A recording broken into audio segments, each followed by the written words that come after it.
আজকে স্বেচ্ছাসেবকের ৪৫তম প্রতিষ্ঠা বার্ষিকী উপলক্ষে আমরা মুন্সিগঞ্জ ১ আসনে আব্দুল্লাহ ভাইয়ের পক্ষ থেকে আমরা একটি বিশাল র্যালি উপস্থাপন করেছি।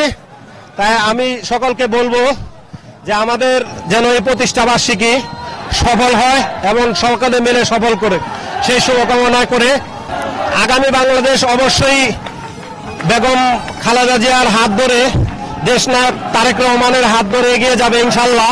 মুন্সিগঞ্জের ১ আসনে আব্দুল্লাহ ভাইয়ের পক্ষ থেকে আমরা মনে করি যে খুবই ভালো হবে ইনশাল্লাহ।